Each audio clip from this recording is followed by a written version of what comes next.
ഇനി നമുക്ക് പ്രൊഡക്റ്റും പ്രോസസ്സും എന്താണെന്നുള്ളത് നോക്കാം. പ്രൊഡക്റ്റ് എന്ന് പറഞ്ഞാൽ ഒരു കസ്റ്റമറിന് നമ്മൾ എന്താണോ കൊടുക്കുന്നത് അതിനെ പറയുന്നതാണ് പ്രൊഡക്റ്റ്. ഒരു പ്രൊഡക്റ്റിൻ്റെ അകത്ത് ഇപ്പോൾ സോഫ്റ്റ്വെയർ എഞ്ചിനീയറിങ്ങിൻ്റെ ഒരു പെർസ്പെക്റ്റീവിൽ അല്ലെങ്കിൽ കമ്പ്യൂട്ടർ സയൻസിൻ്റെ പെർസ്പെക്റ്റീവിൽ പറയുകയാണെങ്കിൽ ഒരു കസ്റ്റമറിന് നമ്മൾ കൊടുക്കുന്നത് ഒരു സോഫ്റ്റ്വെയർ ആയിരിക്കുമല്ലേ. അപ്പോൾ ആ ഒരു സോഫ്റ്റ്വെയറിൻ്റെ അകത്ത് ആ ഒരു പ്രൊഡക്റ്റിൻ്റെ അകത്ത് എന്തൊക്കെ ഉണ്ടാവണമെന്ന് ചോദിച്ചാൽ ആ സോഫ്റ്റ്വെയർ റൺ ചെയ്യാനുള്ള ഫയൽസ് ഉണ്ടാവും, പിന്നെ അതിൻ്റെ സോഴ്സ് കോഡ് ഉണ്ടാവും, ഡോക്യുമെൻറ്റേഷൻ ഉണ്ടാവും, അങ്ങനെ കുറച്ച് കാര്യങ്ങളാണ് പ്രൊഡക്റ്റിൽ സാധാരണ ഉണ്ടാവാറുള്ളത്. പിന്നെ പ്രോസസ്സ് എന്ന് പറഞ്ഞാൽ എന്താണെന്ന് ചോദിച്ചാൽ ഒരു സോഫ്റ്റ്വെയർ നമുക്ക് ഉണ്ടാക്കാൻ വേണ്ടി എന്തൊക്കെ വഴികൾ നമ്മൾ യൂസ് ചെയ്യുന്നു അതൊക്കെ ഒരു പ്രോസസ്സ് എന്നുള്ള രീതിയിലാണ് പറയുന്നത്. അപ്പോൾ ഒരു പ്രോസസ്സിൻ്റെ അകത്ത് ഒരുപാട് ആക്ടിവിറ്റീസ് നടക്കുന്നുണ്ടാവും. അപ്പോൾ ഇത്തരം ഒരുപാട് ആക്ടിവിറ്റീസാണ് ഒരു പ്രൊഡക്റ്റിലേക്ക് നമ്മൾ എത്തിക്കുന്നത്. അപ്പോൾ ഇത്രയാണ് പ്രൊഡക്റ്റ് ആൻഡ് പ്രോസസ്സ് ടോപ്പിക്കിൽ വരുന്നത്. ഇത് സാധാരണ 2 മാർക്കിന് ഡിഫറൻഷിയേറ്റ് ചെയ്യാനോ അല്ലെങ്കിൽ എന്താണെന്നൊക്കെ ചോദിച്ച് വരാറുണ്ട്. ഇനി അടുത്തത് നമുക്ക് സോഫ്റ്റ്വെയർ ലൈഫ് സൈക്കിൾ മോഡൽ എന്താണെന്നുള്ളത് നോക്കാം.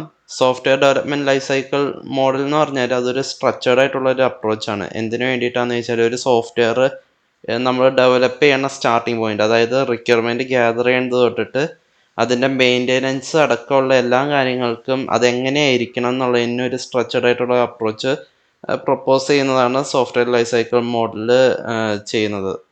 അപ്പോൾ നമുക്ക് ഓരോ മോഡലും ഓരോ പോലെ ആയിരിക്കും. ഇപ്പോൾ റിക്വയർമെൻറ്റ്സ് എങ്ങനെ ഗ്യാദർ ചെയ്യണം അല്ലെങ്കിൽ ഡെവലപ്മെൻറ്റിൽ എന്തൊക്കെ ശ്രദ്ധിക്കണം അങ്ങനെയുള്ളതൊക്കെ അവരൊരു ഔട്ട്ലൈൻ പോലെ പ്രൊപ്പോസ് ചെയ്ത് വയ്ക്കും. ഇനി നമുക്ക് ഫസ്റ്റ് മോഡൽ നോക്കാം. ഫസ്റ്റ് മോഡൽ എന്ന് പറഞ്ഞാൽ ബിൽഡ് ആൻഡ് ഫിക്സ് മോഡലാണ്.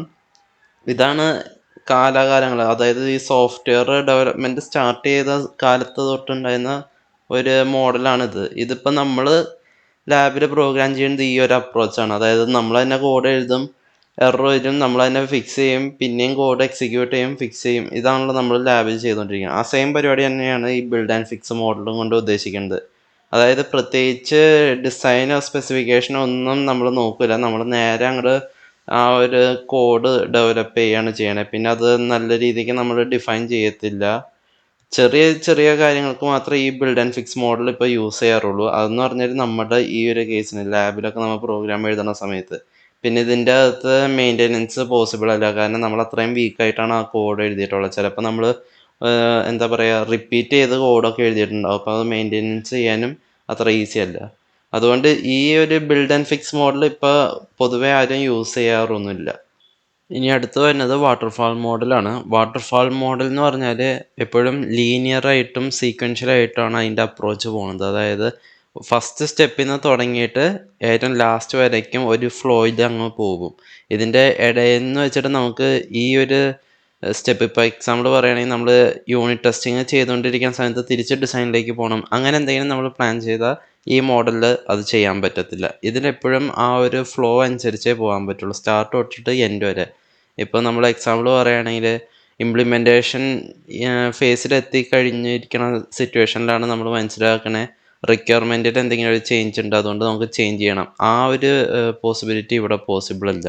അപ്പോൾ അതാണ് വാട്ടർഫാളിലുള്ളൊരു പ്രശ്നമുള്ളത്. അതായത് ഇടയ്ക്കുന്ന് യൂസർ ഇപ്പോൾ ഒരു എന്താ പറയുക, എനിക്കൊരു പുതിയ ഫീച്ചർ വേണമെന്ന് പറഞ്ഞു വന്നാൽ നമുക്കത് ഇൻകോപ്പറേറ്റ് ചെയ്യണമെങ്കിൽ ഈ ഫുൾ മോഡലിലുള്ള എല്ലാ ഫേസസും കഴിഞ്ഞാലേ നമുക്കത് ചെയ്യാൻ പറ്റുള്ളൂ. പിന്നെ അതേപോലെ തന്നെ ഈ ഒരു മോഡലിന് എല്ലാ കാര്യങ്ങൾക്കും, അതായത് requirement analysis, design, coding, operation, maintenance, ഇതിനൊക്കെത്തിന് സെപ്പറേറ്റ് ആയിട്ട് ഫേസസ് ഉണ്ട്. അപ്പോൾ ആ ഒരു ഫേസസിൽ അതിൻ്റെ കാര്യങ്ങൾ മാത്രമേ നടക്കുള്ളൂ, വേറൊരു കാര്യം അതിൻ്റെ ഇടയിൽ നടക്കത്തില്ല. അങ്ങനെ ഒരു പ്രത്യേകതയും ഇതിനുണ്ട്. പിന്നെ അതുപോലെ തന്നെ വാട്ടർഫാൾ മോഡൽ കൂടുതലും യൂസ് ചെയ്യുന്നത് എപ്പോഴാണെന്ന് ചോദിച്ചാൽ, ഇപ്പം എന്തെങ്കിലും ഒരു മാനുവലായിട്ടൊരു വർക്ക് ഒരാൾ ചെയ്തുകൊണ്ടിരിക്കുക. ഇപ്പോൾ എക്സാമ്പിൾ പറയുകയാണെങ്കിൽ ലൈബ്രറിയിൽ എന്ന് പറഞ്ഞാൽ ആ ഒരു ലൈബ്രറിയൻ ബുക്ക് നമ്മൾ എടുക്കുന്നു, അയാൾ അതൊരു ബുക്കിൽ എഴുതി വയ്ക്കും, ഇന്ന ആൾ ഇന്ന ദിവസം എടുത്ത് ഇന്ന ദിവസം റിട്ടേൺ, അങ്ങനെ എഴുതി വയ്ക്കുന്നു. പെട്ടെന്ന് നമുക്കിപ്പോൾ അവിടെ ഒരു സിസ്റ്റം കൊണ്ടുവരണമെങ്കിൽ അങ്ങനത്തെ സിറ്റുവേഷനിൽ എന്താണ്, ലൈബ്രറിയിൽ ഇരിക്കുന്ന ആ ലൈബ്രറിയനെ അറിയാം ആ ലൈബ്രറിയിൽ എന്തൊക്കെയാണ് അയാൾ ചെയ്യുന്നത്. അപ്പം അങ്ങനത്തെ സിറ്റുവേഷനിൽ നമുക്ക് വാട്ടർഫാൾ മോഡൽ നമുക്ക് യൂസ് ചെയ്യാനൊക്കെ പറ്റും. പിന്നെ അതേപോലെ തന്നെ വാട്ടർഫാൾ മോഡൽ എപ്പോഴും തീരുന്ന സമയത്ത് നമുക്കൊരു ക്ലിയർ ഡോക്യുമെൻറ്റേഷനും ഒക്കെ ആയിട്ടുള്ള ഒരു പ്രൊഡക്റ്റ് ആയിരിക്കും എപ്പോഴും നമുക്ക് പ്രൊവൈഡ് ചെയ്ത് തരാം. അപ്പോൾ ഇത്രയും കാര്യങ്ങളാണ് വാട്ടർഫാൾ മോഡലിൽ ശ്രദ്ധിക്കേണ്ടത്. ഇനി ഇതിൻ്റെ അഡ്വാൻറ്റേജും ഡിസഡ്വാൻറ്റേജസും നോക്കാം. ഇതിൻ്റെ അഡ്വാൻറ്റേജും ഡിസഡ്വാൻറ്റേജ് എന്ന് പറയുമ്പോൾ ഫസ്റ്റ് അഡ്വാൻറ്റേജിലേക്ക് നോക്കുകയാണെങ്കിൽ എപ്പോഴും ഒരു വെൽ ഇൻ്റഗ്രേറ്റഡ് ആയിട്ട് ഫങ്ഷണൽ ആയിട്ടുള്ള ഒരു സിസ്റ്റം ആയിരിക്കും നമുക്ക് ഔട്ട്പുട്ടായിട്ട് കിട്ടുക. അതാണ് ഈ വാട്ടർഫോൾ മോഡലിൻ്റെ ഏറ്റവും വലിയ അഡ്വാൻറ്റേജ്. അപ്പോൾ നമുക്ക് എങ്ങും ഒരു തെറ്റ് വരാനുള്ള സാധ്യത കുറവാണ്. നമ്മൾ പ്രപ്പോസ് ചെയ്ത കാര്യങ്ങൾ ഓൾമോസ്റ്റ് കറക്റ്റായിട്ട് തന്നെ വരും. പിന്നെ അതേപോലെ തന്നെ ഇതിൻ്റെ എല്ലാ ലെവലിലും യൂസറിനെ നമ്മൾ പാർട്ടിസിപ്പേറ്റ് ചെയ്യിപ്പിക്കും. അതായത് നമ്മളിപ്പോൾ ഡിസൈൻ ഫേസ് ചെയ്തു, അല്ലെങ്കിൽ റിക്വയർമെൻറ്റ് അനാലിസിസ് ചെയ്തു. അപ്പോൾ നമ്മൾ യൂസറായിട്ട് സംസാരിക്കുക, ഇന്ന കാര്യങ്ങളൊക്കെ ഞങ്ങൾ റിക്വയർമെൻറ്റ് അനലൈസ് ചെയ്ത് ഇന്ന പ്രശ്നങ്ങളുണ്ട്, അങ്ങനെ അവർ തമ്മിൽ ഡിസ്കസ് ചെയ്ത് അവർ ഓക്കെ അടിച്ചാണ് ഓരോ ഫേസും പോകുന്നത്. അതുകൊണ്ട് തന്നെ എന്താണ് യൂസറായിട്ടുള്ള ആ പ്രശ്നങ്ങൾ, അതായത് യൂസർ കംപ്ലൈൻറ്റ് ഉന്നയിക്കുന്ന ഒരു ചാൻസ് കുറവായിരിക്കും. പിന്നെ എല്ലാ ഫേസിലും യൂസർ പാർട്ടിസിപ്പേറ്റ് ചെയ്യേണ്ടെന്നുള്ളത് അവരെപ്പോഴും ഉറപ്പുവരുത്തും. കാരണം ഏതെങ്കിലും പാർട്ടിസിപ്പേറ്റ് ചെയ്തില്ലെങ്കിൽ ഈ വാട്ടർഫാൾ മോഡൽ നമ്മൾ വിചാരിച്ച പോലെ കംപ്ലീറ്റ് ചെയ്യാൻ പറ്റത്തില്ല. പിന്നെ അതേപോലെ തന്നെ മറ്റൊരു കാര്യം എന്താണെന്ന് വെച്ചാൽ ഔട്ട്പുട്ട് വരുമ്പോൾ നമ്മൾ നേരത്തെ പറഞ്ഞ പോലെ കോംപ്രിഹെൻസീവ് ആയിട്ട് ഫങ്ഷണൽ വെൽ ഇൻ്റഗ്രേറ്റഡ് സിസ്റ്റം നമുക്ക് കിട്ടും. അതിൻ്റെ ഒപ്പം തന്നെ വെൽ ഡോക്യുമെൻറ്റഡ് ആയിട്ടുള്ള സിസ്റ്റവും കിട്ടും. അപ്പോൾ ഇനി ഭാവിയിൽ അവർക്ക് ഇത് വേറെ എന്തെങ്കിലും ചെയ്യണമെങ്കിൽ ആ ഒരു ഡോക്യുമെൻറ്റേഷൻ തന്നെ റീയൂസ് ചെയ്യാനും പറ്റും. ഇത്രയും കാര്യങ്ങളാണ് വാട്ടർഫാൾ മോഡലിൽ അഡ്വാൻറ്റേജസിൽ വരുന്നത്. ഇനിയിപ്പോൾ വാട്ടർഫാളിൻ്റെ ഡിസഡ്വാൻറ്റേജസ് എന്താണെന്നുള്ളത് നോക്കാം.